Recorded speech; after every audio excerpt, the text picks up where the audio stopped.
क्या मिस जे ने लिया हुआ डिसीजन सही था या गलत? क्या डॉक्टर बी ने मिस जे को डिस्चार्ज होने की परमिशन दी, ये सही थी या गलत? क्या मिस जे के पति उनके ये डिसीजन से सहमत थे या नहीं?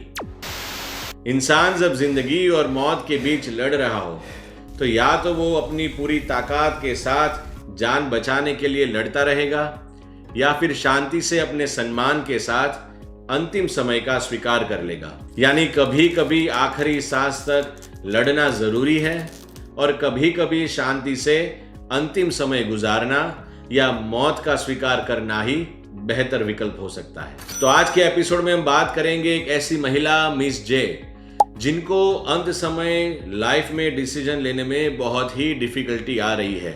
मिस जे मेरी पास में पेशेंट रह चुकी है। उनके परिवार के अंदर एक बेटा है, 2 बेटी है, उनके हस्बैंड है। हर महीने मिस जे मेरी फार्मेसी में आके अपनी दवाइयाँ लेती थी और मैं उनकी दवाइयाँ भर के उनको अच्छी तरह से उस पर काउंसलिंग करता था। आज हम बात करेंगे decision making at a time of crisis near the end of life. जब जीवन के अंतिम समय में एक गलत डिसीजन लिया जाता है तो उसके नेगेटिव इफेक्ट्स पूरे परिवार को तबाह कर देते हैं। इसलिए इस समय दौरान सही निर्णय लेना बहुत ही इंपॉर्टेंट होता है ताकि व्यक्ति अपने अंतिम समय को शांति, सम्मान और प्रेम के साथ बिता सके। अंतिम समय जो होता है वो बहुत ही महत्वपूर्ण होता है। इस समय हमें पता ही नहीं चलता कि क्या डिसीजन ले, और जो डिसीजन हम ले रहे हैं वो सही है या गलत ये भी हमें पता नहीं चलता। और बहुत इंपॉर्टेंट बात यह है कि जब हम डिसीजन लेने जाते हैं तब डिसीजन मेकर्स और सजेशन देने वाले बहुत सारे लोग होते हैं। यहाँ पर यदि आपके फैमिली के अंदर कोई डॉक्टरी लाइन या मेडिकल लाइन का बंदा हो तो आपके लिए उनसे सजेशन मांगना बहुत ही आसान हो जाता है। मगर सोचिए कि आपके घर में या आपके परिवार के अंदर कोई भी व्यक्ति मेडिकल लाइन का नहीं है, तब आप क्या करेंगे? आप किसके ऊपर डिपेंडेंट रहेंगे? आप डॉक्टर जो आपकी ट्रीटमेंट कर रहा है उसके ऊपर डिपेंडेंट रहेंगे क्या आप खुद का डिसीजन लेंगे? I'll give you an example। एक माता है जिनको हॉस्पिटल में एडमिट किया है और आज उनको डिस्चार्ज करने का टाइम आ गया है। उनके 2 बेटे हैं, उसमें से एक बेटा ये कहता है कि मैं अपनी माता को घर पे नहीं ले जाऊंगा, दूसरा बेटा कहता है मैं भी नहीं ले जाऊंगा। एंड के अंदर डिसीजन ये आता है कि माता को ओल्ड एज होम के अंदर एडमिट करना पड़ता है। आप घर जाना तो भूल जाइए, माता ये सुन के वहां पर ही डिप्रेशन में चली जाती है। And that's why I am repeating my self कि अंत समय में बहुत ध्यान से और समझदारी से डिसीजन लेना चाहिए ताकि अंत समय जाने वाला व्यक्ति शांति, सम्मान और प्यार से अपना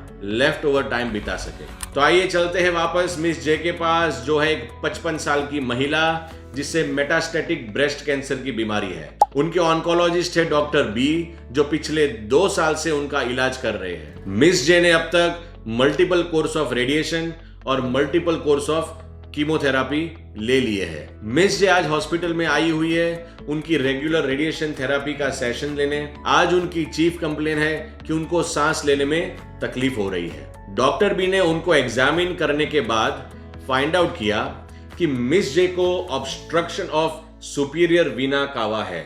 सुपीरियर वीना कावा एक बड़ी नस है जो शरीर के ऊपरी हिस्से से खून को दिल की तरफ पहुंचाने का मुख्य काम करती है। सीटी स्कैन के रिपोर्ट के अंदर एक ट्यूमर दिखी जो मिस जे के ट्रेकिया यानी श्वास नली को पुश कर रही थी। डॉक्टर बी ने अपने फाइंडिंग्स पेशेंट और उनके हस्बैंड के साथ शेयर किया और नया ट्रीटमेंट प्लान बताया जिसमें पेशेंट को right away intensive care unit यानी कि आईसीयू में एडमिट करने का सजेशन दिया।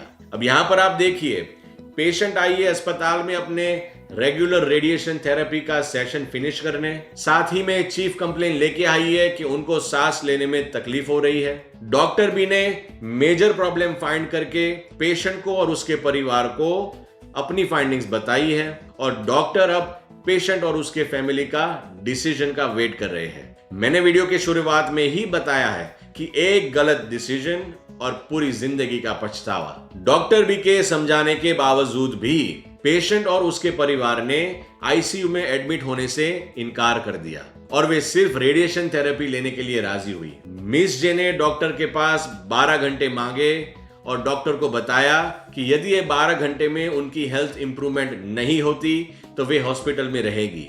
12 घंटे बाद मिस जे की जो चीफ कंप्लेंट थी कि उनको सांस लेने में तकलीफ आ रही थी, उसमें इंप्रूवमेंट आने लगा। इंप्रूवमेंट आने के साथ ही मिस जे और उनके हस्बैंड ने घर जाने का निर्णय लिया। अंत तक लड़ाई या लड़ाई का अंत। क्या मिस जे ने लिया हुआ डिसीजन सही था या गलत? क्या डॉक्टर बी ने मिस जे को डिस्चार्ज होने की परमिशन दी, ये सही थी या गलत? क्या मिस जे के पति उनके ये डिसीजन से सहमत थे या नहीं? क्या मिस जे ने लिया हुआ डिसीजन सिर्फ उनका था या परिवार के प्रेशर से लिया हुआ था? ये सभी प्रश्न के उत्तर आपको मिलेंगे अगले एपिसोड में। तब तक आप हमें यह बताइए कि यदि आप मिस जे की जगह पर होते तो आप क्या डिसीजन लेते? हमें कमेंट बॉक्स में जरूर बताइए। तब तक के लिए धन्यवाद, नमस्कार, शुभकामनाएं।